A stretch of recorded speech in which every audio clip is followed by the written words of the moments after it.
Wenn Historiker von Gräueltaten des 20. Jahrhunderts sprechen, denken wir oft an jene, die während und zwischen den beiden Weltkriegen geschahen. Neben dem Völkermord an den Armeniern in der heutigen Türkei, dem Massaker von Nanking in China und der Reichskristallnacht in Deutschland gab es eine weitere schreckliche ethnische Säuberung auf einer Insel zwischen dem Atlantik und dem Karibischen Meer. Die Wurzeln dieses Konflikts reichen bis ins Jahr 1492, als Christoph Kolumbus auf die Karibikinsel stieß, die später Hispaniola heißen sollte und damit eine Welle europäischer Kolonisierung einleitete. Die einheimischen Taíno wurden durch Gewalt und Krankheiten dezimiert, während die Europäer massenhaft versklavte Afrikaner als Arbeiter auf die profitablen Zuckerplantagen holten.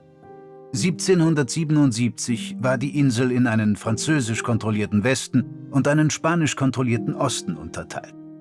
Durch einen Sklavenaufstand erlangte Haiti 1804 die Unabhängigkeit von Frankreich und wurde die erste schwarze Republik der Welt.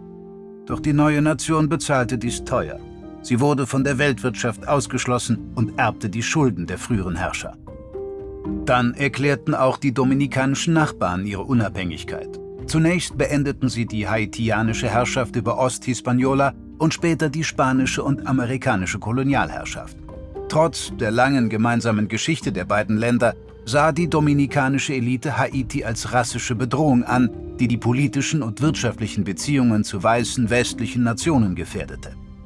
Nach dem Ersten Weltkrieg besetzten die USA beide Teile der Insel, um ihre Vormachtstellung in der westlichen Hemisphäre zu sichern. Sie zerschlugen die lokale Opposition und installierten US-freundliche Regierungen.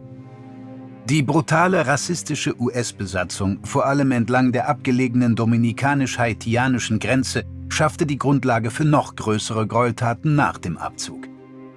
1930 wurde der liberale dominikanische Präsident Horacio Vázquez von seinem Armeechef Rafael Trujillo gestürzt. Obwohl er selbst zu einem Viertel Haitianer war, sah Trujillo das bikulturelle haitianisch-dominikanische Grenzland als Bedrohung für seine Macht und als Fluchtmöglichkeit für politische Revolutionäre. In einer schockierenden Rede am 2. Oktober 1937 ließ er keinen Zweifel an seinen Absichten für die Region. Unter dem Vorwand, dominikanische Bauern vor Raub und Übergriffen zu schützen, kündigte Trujillo die Tötung von 300 Haitianern entlang der Grenze an und versprach die Fortsetzung dieser sogenannten Abhilfe. In den darauffolgenden Wochen ermordete das Militär auf Befehl Trujillos tausende haitianische Männer und Frauen und sogar deren in der Dominikanischen Republik geborenen Kinder. Das Militär nahm schwarze Haitianer ins Visier, obwohl auch viele Dominikaner dunkelhäutig waren. Berichten zufolge zwangen die Mörder ihre Opfer, das spanische Wort für Petersilie auszusprechen, um die Bürger des einen Landes von denen des anderen zu unterscheiden. Dominikaner sprechen dies Perejil aus, mit gerolltem spanischen R. Die Sprache der Haitianer, Kreol, kennt jedoch kein gerolltes R. Wenn jemand Schwierigkeiten hatte, Perejil auszusprechen, galt er als Haitianer und wurde sofort umgebracht. Neuere Untersuchungen legen jedoch nahe, dass man nicht nur anhand solcher Tests entschied, wer ermordet wurde, vor allem weil viele Bewohner an der Grenze zweisprachig waren. Die dominikanische Regierung zensierte alle Berichte über das Massaker. Die Leichen wurden in Schluchten und Flüsse geworfen oder verbrannt, um die Spuren zu beseitigen.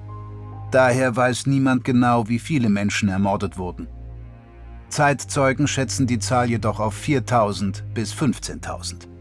Dennoch war vielen Beobachtern das Ausmaß des Gemetzels klar. Der US-Botschafter in der Dominikanischen Republik hielt fest, der gesamte Nordwesten der Grenze in der Provinz Dajabón ist komplett frei von Haitianern. Die nicht getötet wurden, sind entweder über die Grenze geflohen oder verstecken sich noch im Busch. Die Regierung wies die Verantwortung von sich und schob die Schuld an den Morden auf die Bürgerwehr, aber Trujillo wurde international verurteilt. Letztendlich musste die dominikanische Regierung gerade einmal 525.000 US-Dollar an Reparationszahlungen leisten, aber aufgrund von Korruption erreichte kaum etwas davon die Überlebenden und Hinterbliebenen. Weder Trujillo noch andere Mitglieder seiner Regierung wurden je für diese Verbrechen gegen die Menschlichkeit bestraft. Die Folgen des Massakers sorgen nach wie vor für Spannungen zwischen den beiden Ländern. Aktivisten auf beiden Seiten haben versucht, die Wunden der Vergangenheit zu heilen. Aber wenn überhaupt, hat der dominikanische Staat nur wenig getan, um dem Massaker oder den Opfern offiziell zu gedenken. Derweil bleibt die Erinnerung an das Massaker in Haiti eine erschreckende Mahnung, wie machtgierige Führer Menschen dazu bringen können, sich gegen ihre Nachbarn zu richten. Erweitere deinen Horizont mit diesen Videos und abonniere unseren Kanal. So verpasst du nie die Gelegenheit, etwas Neues zu lernen.